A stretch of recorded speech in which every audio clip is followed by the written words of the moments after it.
La Genèse, chapitre 1er. Au commencement, Dieu créa les cieux et la terre. La terre était informe et vide. Il y avait des ténèbres à la surface de l'abîme, et l'Esprit de Dieu se mouvait au-dessus des eaux. Dieu dit que la lumière soit, et la lumière fut. Dieu vit que la lumière était bonne, et Dieu sépara la lumière d'avec les ténèbres.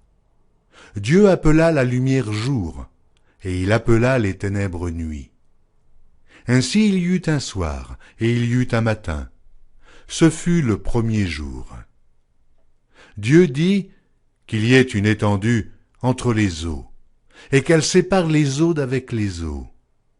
Et Dieu fit l'étendue, et il sépara les eaux qui sont au-dessous de l'étendue d'avec les eaux qui sont au-dessus de l'étendue. Et cela fut ainsi. Dieu appela l'étendue ciel. Ainsi il y eut un soir, et il y eut un matin. Ce fut le second jour. Dieu dit que les eaux qui sont au-dessous du ciel se rassemblent en un seul lieu, et que le sec paraisse. Et cela fut ainsi. Dieu appela le sec terre, et il appela l'amas des eaux mer. Dieu vit que cela était bon. Puis Dieu dit que la terre produise de la verdure, de l'herbe portant de la semence, des arbres fruitiers donnant du fruit selon leur espèce, et ayant en eux leur semence sur la terre. Et cela fut ainsi. La terre produisit de la verdure, de l'herbe portant de la semence selon son espèce, et des arbres donnant du fruit, et ayant en eux leur semence, selon leur espèce. Dieu vit que cela était bon. Ainsi, il y eut un soir, et il y eut un matin. Ce fut le troisième jour. Dieu dit qu'il y ait des luminaires dans l'étendue du ciel pour séparer le jour d'avec la nuit, que ce soit des signes pour marquer les époques, les jours et les années, et qu'ils servent de luminaires dans l'étendue du ciel pour éclairer la terre. Et cela fut ainsi. Dieu fit les deux grands luminaires, le plus grand luminaire pour présider au jour, et le plus petit luminaire pour présider à la nuit. Il fit aussi les étoiles. Dieu les plaça dans l'étendue du ciel pour éclairer la terre, pour présider au jour et à la nuit, et pour séparer la lumière d'avec les ténèbres. Dieu vit que cela était bon. Ainsi, il y eut un soir, et il y eut un matin. Ce fut le quatrième jour. Dieu dit que les eaux produisent en abondance des animaux vivants, et que des oiseaux volent sur la terre vers l'étendue du ciel.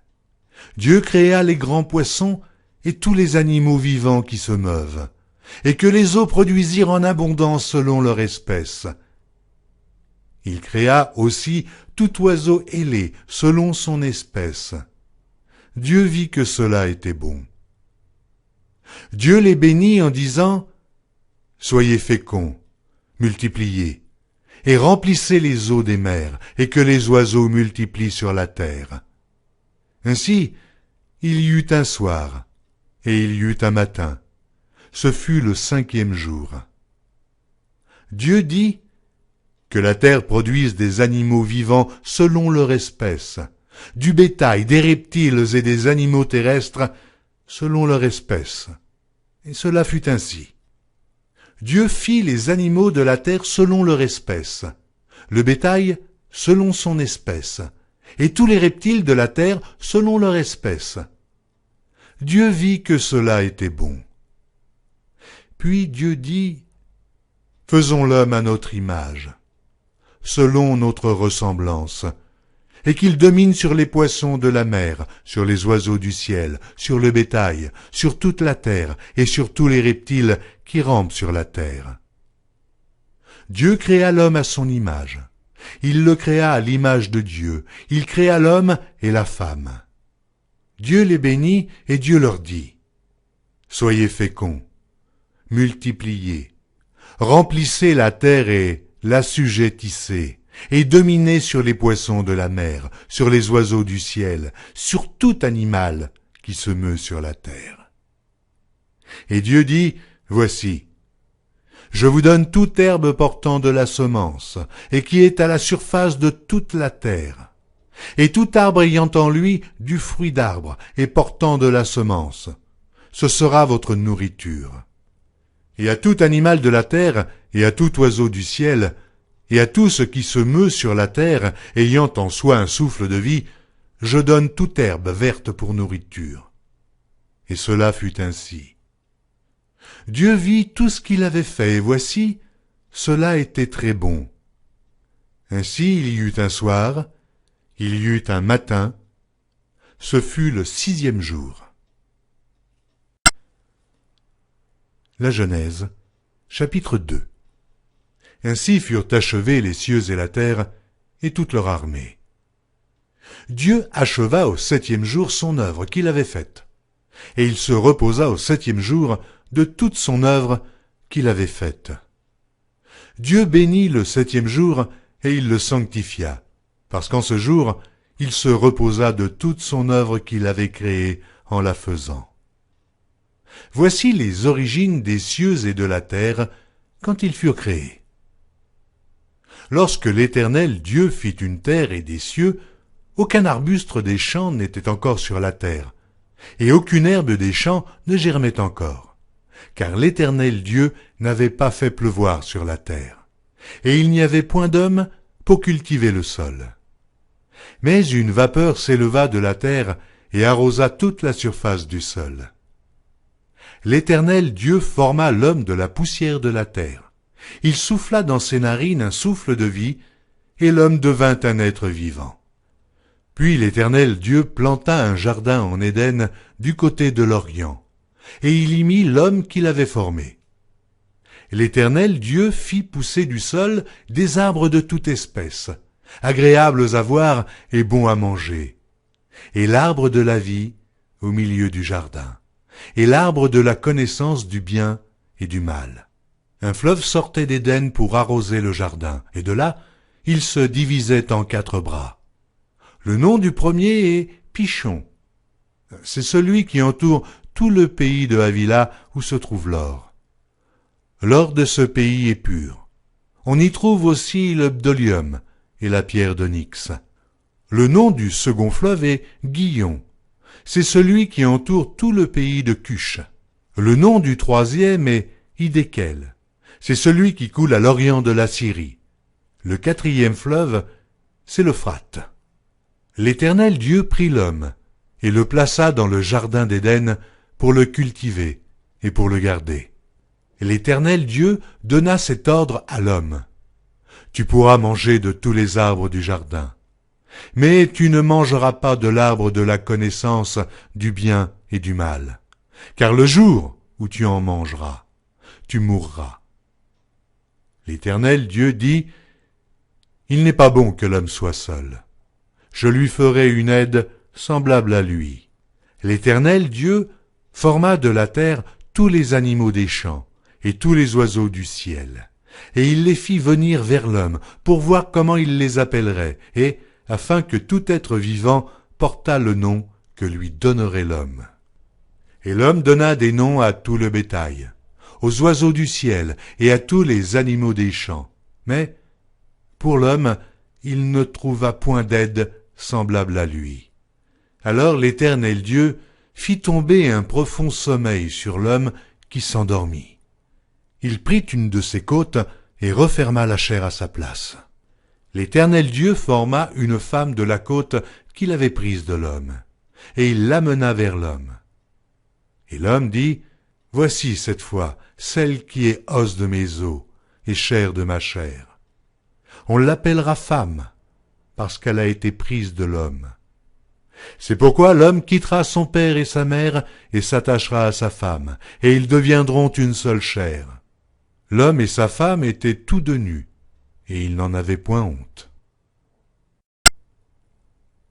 La Genèse, chapitre 3. Le serpent était le plus rusé de tous les animaux des champs que l'Éternel Dieu avait fait. Il dit à la femme, Dieu a-t-il réellement dit « Vous ne mangerez pas de tous les arbres du jardin ?» La femme répondit au serpent « Nous mangeons du fruit des arbres du jardin. Mais quant au fruit de l'arbre qui est au milieu du jardin, Dieu a dit « Vous n'en mangerez point et vous n'y toucherez point, de peur que vous ne mouriez. » Alors le serpent dit à la femme « Vous ne mourrez point. Mais Dieu sait que le jour où vous en mangerez, vos yeux s'ouvriront, et que vous serez comme des dieux, connaissant le bien et le mal. » La femme vit que l'arbre était bon à manger et agréable à la vue, et qu'il était précieux pour ouvrir l'intelligence. Elle prit de son fruit et en mangea. Elle en donna aussi à son mari, qui était auprès d'elle, et il en mangea. Les yeux de l'un et de l'autre s'ouvrirent, ils connurent qu'ils étaient nus, et ayant cousu des feuilles de figuier, ils s'en firent des ceintures. Alors ils entendirent la voix de l'Éternel Dieu qui parcourait le jardin vers le soir, et l'homme et sa femme se cachèrent, loin de la face de l'Éternel Dieu, au milieu des arbres du jardin. Mais l'Éternel Dieu appela l'homme et lui dit « Où es-tu » Il répondit « J'ai entendu ta voix dans le jardin, et j'ai eu peur, parce que je suis nu, et je me suis caché. » Et l'Éternel Dieu dit « Qui t'a appris que tu es nu ? Est-ce que tu as mangé de l'arbre dont je t'avais défendu de manger ?» L'homme répondit « La femme que tu as mise auprès de moi m'a donné de l'arbre, et j'en ai mangé. » Et l'Éternel Dieu dit à la femme « Pourquoi tu fais cela ?» La femme répondit « Le serpent m'a séduite et j'en ai mangé. » L'Éternel Dieu dit au serpent « Puisque tu as fait cela, tu seras maudit entre tout le bétail et entre tous les animaux des champs. Tu marcheras sur ton ventre, et tu mangeras de la poussière tous les jours de ta vie. Je mettrai inimitié entre toi et la femme, entre ta postérité et sa postérité. Celle-ci t'écrasera la tête, et tu lui blesseras le talon. Il dit à la femme, « J'augmenterai la souffrance de tes grossesses. Tu enfanteras avec douleur, et tes désirs se porteront vers ton mari, mais il dominera sur toi. » Il dit à l'homme, « Puisque tu as écouté la voix de ta femme, et que tu as mangé de l'arbre au sujet duquel je t'avais donné cet ordre, tu n'en mangeras point, le sol sera maudit à cause de toi. C'est à force de peine que tu en tireras ta nourriture tous les jours de ta vie. Il te produira des épines et des ronces, et tu mangeras de l'herbe des champs. C'est à la sueur de ton visage que tu mangeras du pain, jusqu'à ce que tu retournes dans la terre d'où tu as été pris, car tu es poussière, et tu retourneras dans la poussière. » Adam donna à sa femme le nom d'Ève, car elle a été la mère de tous les vivants. L'Éternel Dieu fit à Adam et à sa femme des habits de peau, et il les en revêtit. L'Éternel Dieu dit, « Voici, l'homme est devenu comme l'un de nous, pour la connaissance du bien et du mal. Empêchons-le maintenant d'avancer sa main, de prendre de l'arbre de vie, d'en manger, et de vivre éternellement. » Et l'Éternel Dieu le chassa du jardin d'Éden, pour qu'il cultivât la terre, d'où il avait été pris. C'est ainsi qu'il chassa Adam, et il mit à l'orient du jardin d'Éden les chérubins qui agitent une épée flamboyante pour garder le chemin de l'arbre de vie. La Genèse, chapitre 4. Adam connut Ève, sa femme. Elle conçut et enfanta Caïn, et elle dit, « J'ai formé un homme avec l'aide de l'Éternel. » Elle enfanta encore son frère Abel. Abel fut berger, et Caïn fut laboureur. Au bout de quelque temps, Caïn fit à l'Éternel une offrande des fruits de la terre, et Abel, de son côté, en fit une des premiers-nés de son troupeau et de leur graisse. L'Éternel porta un regard favorable sur Abel et sur son offrande, mais il ne porta pas un regard favorable sur Caïn et sur son offrande. Caïn fut très irrité, et son visage fut abattu. Et l'Éternel dit à Caïn, « Pourquoi es-tu irrité? Et pourquoi ton visage est-il abattu? Certainement, si tu agis bien, tu relèveras ton visage. Et si tu agis mal, le péché se couche à la porte, et ses désirs se portent vers toi. Mais toi, domine sur lui. » Cependant, Caïn adressa la parole à son frère Abel, mais, comme ils étaient dans les champs, Caïn se jeta sur son frère Abel et le tua. L'Éternel dit à Caïn, « Où est ton frère Abel ?» Il répondit, « Je ne sais pas, suis-je le gardien de mon frère ?» Et Dieu dit, « Qu'as-tu fait? La voix du sang de ton frère crie de la terre jusqu'à moi. Maintenant, tu seras maudit de la terre, qui a ouvert sa bouche pour recevoir de ta main le sang de ton frère. Quand tu cultiveras le sol, il ne te donnera plus sa richesse. Tu seras errant et vagabond sur la terre. » Caïn dit à l'Éternel, « Mon châtiment est trop grand pour être supporté. Voici, tu me chasses aujourd'hui de cette terre. Je serai caché loin de ta face, je serai errant et vagabond sur la terre, et quiconque me trouvera me tuera. » L'Éternel lui dit, « Si quelqu'un tuait Caïn, Caïn serait vengé 7 fois. » Et l'Éternel mit un signe sur Caïn, pour que quiconque le trouverait ne le tuât point. Puis Caïn s'éloigna de la face de l'Éternel et habita dans la terre de Nod, à l'orient d'Éden. Caïn connut sa femme. Elle conçut et enfanta Hénoc. Il bâtit ensuite une ville, et il donna à cette ville le nom de son fils, Hénoc. Hénoc engendra Irad. Irad engendra Méhujaël. Méhujaël engendra Métucaël. Et Métucaël engendra Lémec.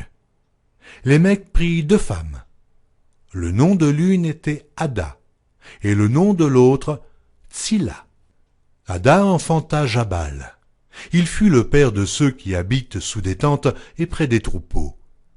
Le nom de son frère était Jubal. Il fut le père de tous ceux qui jouent de la harpe et du chalumeau. Tsilla, de son côté, enfanta Tubal-Caïn, qui forgeait tous les instruments d'airain et de fer. La sœur de Tubal-Caïn était Naama. Lémec dit à ses femmes, « Ada et Tsilla, écoutez ma voix. Femmes de Lémec, écoutez ma parole. J'ai tué un homme pour ma blessure, et un jeune homme pour ma meurtrissure. Caïn sera vengé 7 fois, et Lémec 77 fois. » Adam connut encore sa femme. Elle enfanta un fils, et l'appela du nom de Seth, car, dit-elle, « Dieu m'a donné un autre fils à la place d'Abel que Caïn a tué. » Seth eut aussi un fils, et il l'appela du nom d'Énoch. C'est alors que l'on commença à invoquer le nom de l'Éternel. La Genèse, chapitre 5. Voici le livre de la postérité d'Adam. Lorsque Dieu créa l'homme, il le fit à la ressemblance de Dieu. Il créa l'homme et la femme, il les bénit, et il les appela du nom d'homme, lorsqu'ils furent créés. Adam, âgé de 130 ans, engendra un fils à sa ressemblance, selon son image, et il lui donna le nom de Seth. Les jours d'Adam après la naissance de Seth furent de 800 ans, et il engendra des fils et des filles. Tous les jours qu'Adam vécut furent de 930 ans, puis il mourut. Seth, âgé de 105 ans, engendra Énoch. Seth vécut après la naissance d'Énoch 807 ans, et il engendra des fils et des filles. Tous les jours de Seth furent de 912 ans, puis il mourut. Énoch, âgé de 90 ans, engendra Kénan. Énoch vécut après la naissance de Kénan 815 ans, et il engendra des fils et des filles. Tous les jours d'Énoch furent de 905 ans, puis il mourut. Kénan, âgé de 70 ans, engendra Mahalalel. Kénan vécut après la naissance de Mahalalel 840 ans, et il engendra des fils et des filles. Tous les jours de Kénan furent de 910 ans, puis il mourut.